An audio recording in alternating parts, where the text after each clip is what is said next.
Eu sou Carli, sou estudante da disciplina Política, Economia e Geografia do Brasil, no curso de Letras Português na UNCUL, Mendoza, e hoje vamos falar sobre algumas temáticas estudadas na disciplina. Quando pensamos no Brasil, costumamos imaginar apenas um mapa com estados, cidades, fronteiras. Mas como esse território foi construído? Por que a população se concentra em determinadas regiões? Como as migrações, o agronegócio, as metrópoles e as decisões políticas transformaram o espaço que hoje estamos estudando? Neste vídeo, vamos percorrer alguns temas centrais da geografia brasileira a partir da leitura do Manual do Candidato, na parte de Geografia, escrito por Berta Becker no ano 2012, para compreender como as relações entre sociedade, economia, poder e natureza ajudaram a mudar o território e continuam influenciando a vida da população até os dias atuais. Para começar, vamos falar sobre o capítulo 2, que fala da geografia da população. Ele é chamado A Dança dos Povos, distribuição espacial no Brasil e no mundo. A distribuição da população no mundo não é homogênea. Ela resulta de fatores históricos, econômicos, culturais e físicos.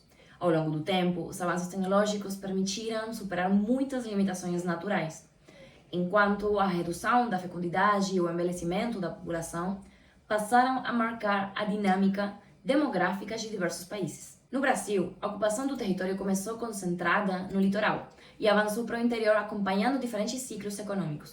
A mineração fortaleceu o Sudeste, enquanto o café e a industrialização consolidaram São Paulo e o Rio de Janeiro como grandes polos de atração populacional.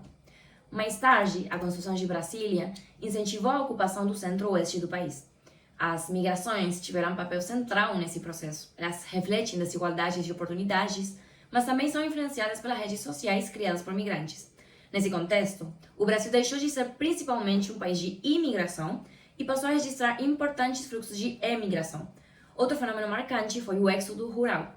A modernização da agricultura, a expansão industrial levaram milhões de pessoas do campo para as cidades, acelerando a urbanização e transformando a organização do território brasileiro.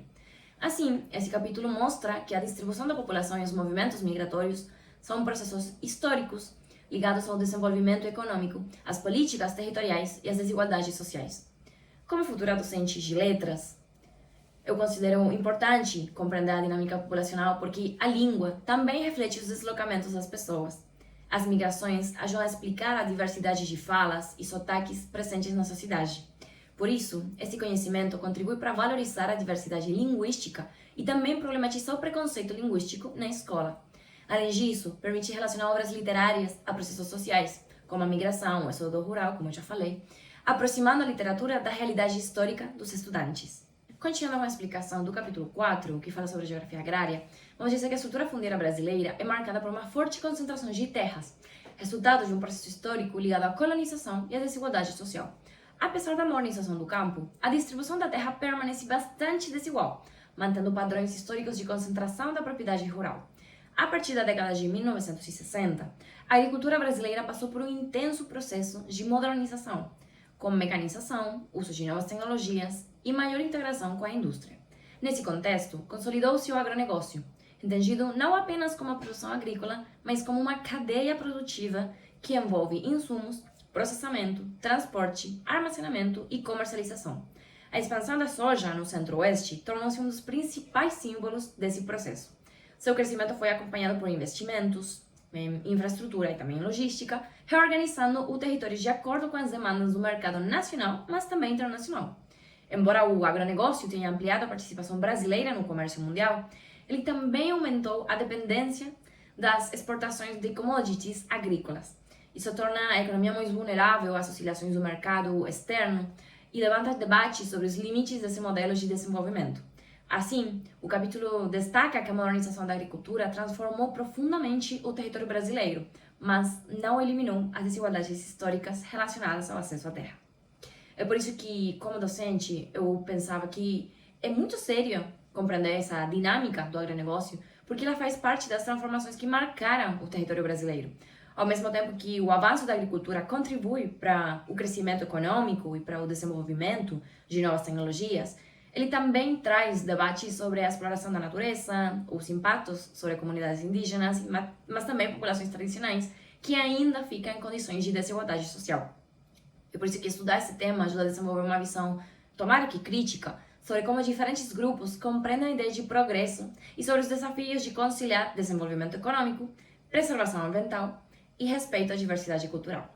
Sobre a dinâmica intra-urbana das metrópoles brasileiras, vamos falar um pouquinho sobre o capítulo 5, que tem a ver com geografia urbana. Então, as metrópoles brasileiras ocupam uma posição central na região urbana do país e estão cada vez mais conectadas aos fluxos nacionais e globais de informação, capital e serviços. Nesse processo é que ocorreu a transição da metrópole industrial para a metrópole informacional, marcada pelo crescimento dos setores de serviços, tecnologia e finanças. Essa transformação reforçou desigualdades, pois nem todos conseguem se inserir na nova dinâmica socioeconômica. Por isso, as metrópoles concentram riqueza, inovação, infraestrutura, mas também apresentam áreas marcadas pela exclusão social, precariedade urbana e trabalho informal. Além disso, elas tornaram-se cada vez mais policêntricas, com a formação de novos centros econômicos e a expansão das áreas urbanas, dando origem a grandes regiões metropolitanas integradas. Assim, as metrópoles brasileiras são espaços estratégicos da globalização, mas também elas refletem as contradições e desigualdades do processo de urbanização. A formação em letras, para esse capítulo, contribui muito para compreender a dinâmica das metrópoles, pois as desigualdades urbanas também influenciam o acesso à cultura, à informação e às práticas de letramento, ou seja, educação. Compreender essa realidade ajuda a reconhecer as diferentes experiências dos estudantes e a desenvolver uma leitura crítica de temas como periferia, mobilidade urbana e exclusão social presentes em diversos textos e contextos estudantis. Já no capítulo 6, sobre geografia política, a autora explica que a formação territorial do Brasil pode ser entendida pela relação entre poder e espaço geográfico. Ao longo da história, o Estado precisou equilibrar a centralização necessária para manter a unidade nacional com a descentralização exigida pela grande extensão e diversidade de um território tão grande. Durante os períodos colonial e imperial, essa unidade foi construída não apenas pela ação do governo central, mas também por acordos com as elites regionais. Isso é muito importante. Com a República, o modelo federativo foi mantido e, a partir da Constituição de 1988, os municípios passaram a ter maior autonomia política e administrativa. Além das divisões administrativas tradicionais, a organização do território passou a considerar aspectos econômicos, ambientais e relacionados aos biomas. E dessa forma, a gestão territorial passou a envolver diferentes atores sociais e a preocupação com a preservação dos recursos naturais. O território brasileiro é resultado de um processo histórico marcado por negociações, disputas e diferentes formas do exercício do poder sobre o espaço. Como reflexão, eu gostaria de trazer a ideia de que a língua e a cultura também fazem parte da construção do território brasileiro.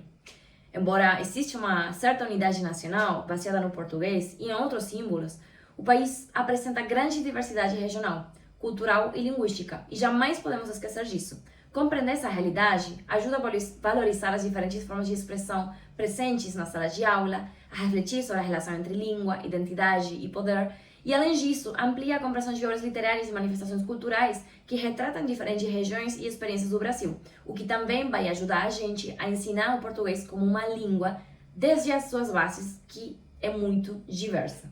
Bom, e vamos chegando no final, no capítulo 7, sobre geografia e gestão ambiental, que explica como a política ambiental no Brasil mostra como a proteção da natureza também se tornou uma forma de organização do território e de ação do Estado junto com a sociedade.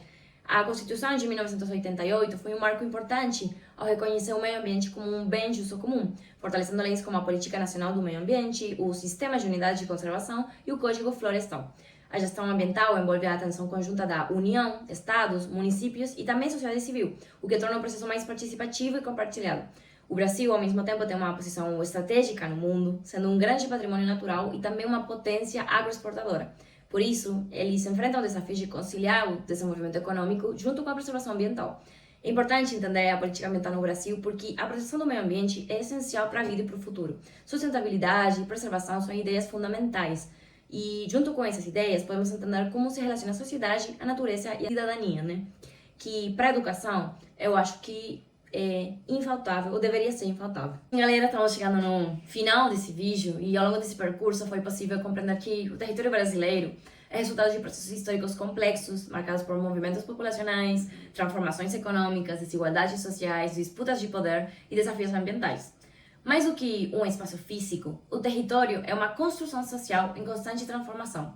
Para nós, futuros docentes de letras, essa compreensão amplia a leitura crítica da realidade e mostra que língua, cultura, literatura, fala e espaço geográfico estão profundamente conectados. Entender essas relações é também uma forma de compreender melhor o Brasil e sobretudo, principalmente, os sujeitos que fazem parte dele. Muito obrigada por assistir e tchau, tchau!